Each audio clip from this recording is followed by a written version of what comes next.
자, 조선일보가 오늘 민노총 국가 물류 인질 잡고 정치 투쟁. 오늘 공공운수노조. 어제부터 여의도부터 난리가 났죠. 24일 화물연대 등 줄줄이 파업하고. 자, 중앙일보도 지금 비슷한 보도를 했습니다. 화물연대 5개월 만에 또 파업, 물류 멈춘다. 민노총, 화물, 학교, 지하철, 철도 각각 24일, 25일, 30일, 2일 줄 파업을 한다.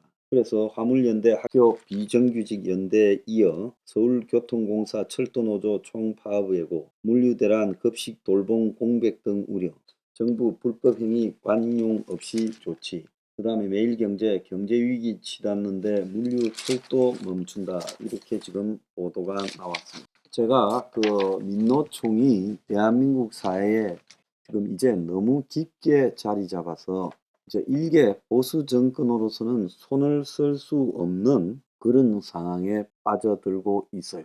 그래서 이 민노총 문제, 아마 문 정권이 박근혜 정권의 이 타산지석을 잘 봐야 될 거라고 봅니다. 박근혜 정권이 무너진 때 보면 세월호로 박근혜 정권의 동력과 수준이 입증이 됐어요.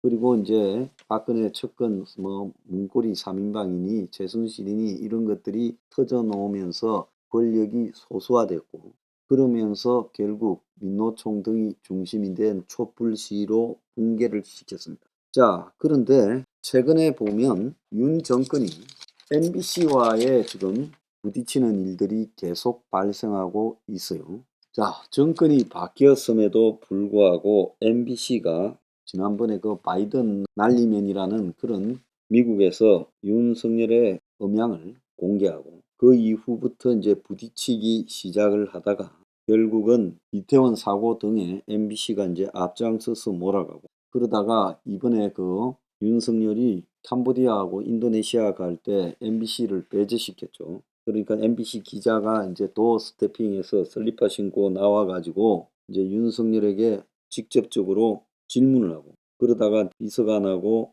붙었습니다. 이 MBC가 악의적인 보도를 한다는 윤의 말에 MBC 기자가 뭐가 악의적이냐.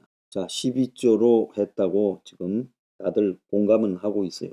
그래서 MBC라는 이 매체 자체가 결국은 이 자신들의 존재 기반이 좌파 정권에 있다는 것을 잘 인식하고 있어요. 지난 정권 때 MBC가 황장수라는 저를 두들겨 잡으려고 스트레이트인가 하는 데서 장난을 치고, 우리가 MBC를 포위하고 제가 직접 고소하고, 그 다음에 또 이 코로나와 관련해서 질병청의 정은경 일을 갖다가 매도한 장본인으로 뉴스에 제 실명을 소개하고 우리 뉴핑을 소개해서 방송도 했죠.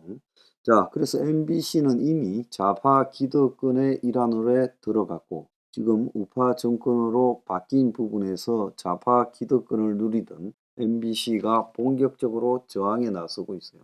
과거에 보면 이제 박근혜 촛불 부분이나 이런 것 때 이제 MBC가 상당한 역할을 했죠. 그래서 이제 정권이 바뀌고 엄청난 혜택을 누리다가 다시 지금 탄압받는 처지가 돼버린 MBC 내부의 좌파 기득권들은 다시 윤 정권을 엎어야겠다 생각하고 움직이고 있는 겁니다. 그래서 민노총이 움직이고 MBC를 기점으로 좌파 기득권 언론이 움직이고 있다.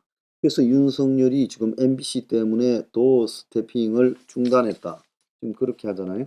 자, 어제는 이태원 참사 유족이라는 사람들이 첫 회견을 해서 정부가 진정한 사과 책임 규명을 갖다가 해라 라고 하며 희생자 영정을 들고 회견장에 모였고, 사망 진단서에는 사인도 제대로 없다, 어떻게 자식 떠나보내나, 자식이 죽었는데 사인 미상 말이 되나, 이렇게 유족 30명이 참가해서 지금 기자회견을 했고, 대통령 사과 책임자 문책을 요구했고, 대통령실에서는 먼저 철저한 수사를 통해서 참사 원인 규명을 하는 것이 중요하다. 그래서 이 책임자와 책임범위, 법적 가해자가 명확해지면 정당한 보상 위로도 되지 않겠느냐, 이렇게 말하고 있습니다.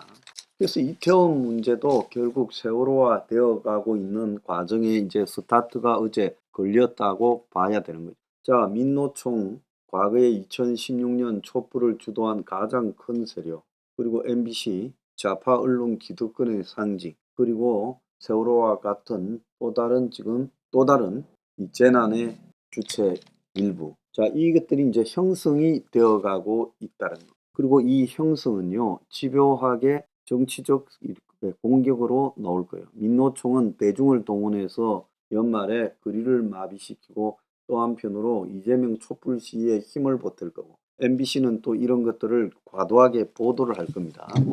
자, 지금 MBC뿐만 아니라 YTN이요, 촛불 집회에 40만 명이 왔다고 지난 토요일 사실상 단정 보도를 했고, 자, YTN은 기사 제목을 수정했다고 사과까지 했어요. 자, YTN은 지금 딱 보니 100만이라는 어록을 남긴 박성재 사장과 편파 보도의 대명사인 MBC의 전철을 밟고 싶은가? 자, 박성재라는 사람이 옛날에 촛불 집회 때 딱 보니 지금 100만이라고 했나 봅니다. 자, 박성재라는 사람은 조국 수호 집회를 가리켜서 딱 보니 100만이다라고 2년 전에 말을 했죠. 자, 지금 그 이야기가 이번에 YTN이 이 40만이다라고 보도하게 되었습니다. 경찰 추산 3만 명인 촛불 집회를 오후 6시에는 20만 명이라고 보도하다가 8시에는 40만 명이라고 단정 보도했는데 13배 넘게 뻥튀기 했다. 자, YTN은 그 22일 집회 당일 현장을 중계하는 과정에서 집회 측 추산 인원을 기사 제목에 2차례 포함했고, 그 시점에는 경찰이 추산 인원을 확인해 주지 않아 그렇고 밤 10시쯤 문제를 인식하고 기사 제목을 수정해 출고했다. 이렇게 말을 했습니다.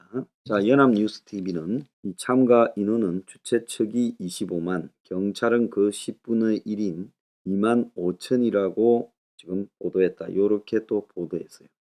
자, 그래서 MBC만 아니더라도 지금 상당한 좌파 기득권 언론들이 MBC에 합류하려고 지금 하고 있습니다.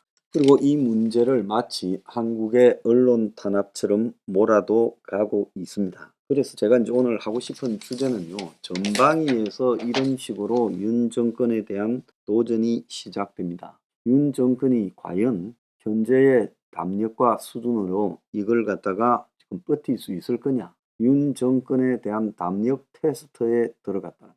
그래서 검찰 정권이라서 이런 부분에 대해서 검찰식으로 정말 이 강경 대처하면서 하나하나씩 그 허구성을 수사하고 따져서 진실을 규명하는 식으로 버텨가는 것을 지속할 수 있느냐, 아니면 이러다가 그냥 속수무책으로 무너지느냐. 자, 그런 지금 갈림길에 서 있는데 지금 그 세 개 상징적 과제가요, 하나는 민노총 집회, 하나는 MBC, 그리고 하나는 이태원입니다. 자, 여기에 이제 대장동 의혹이 자기들이 이제 할 수 있는 이 세 개를 무력화시키는 카드가 될 수 있겠죠. 자, 윤 정권이 자기들이 살고 싶은가 죽고 싶은가, 간이 얼마나 큰가 하는 것은 지금 앞에 세 가지 문제와 대장동 수사, 여기에서 결말이 날 거라고 보고 있습니다.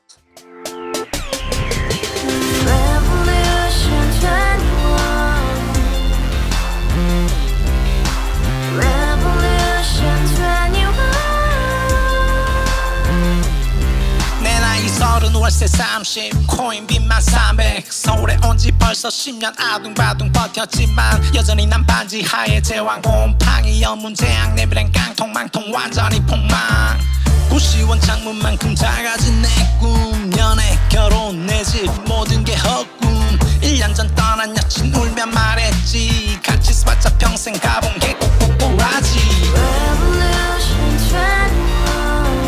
가바후스 700 나도 소유주 가바후스 700 나의 소유주 택시기사 우라부지 마트 캐셔 울어무니 우리 집안 다 털어봤자 후줄 그래 개선민 내 미래 거기서 팍 끝난 거지 팍 더 이상 노력 따윈 괴물이 스펙 찾아서 말리 비오는 날 알바 잘려 맨날 학원 날 개쳐 발려 밤비 내리는 양화대교 홀로 걷고 있을 때 현수막에 아로 새겨진 평당 700짜리 아파트 다같이 소리 질러 혁명 21 가바후스 700 나도 소유주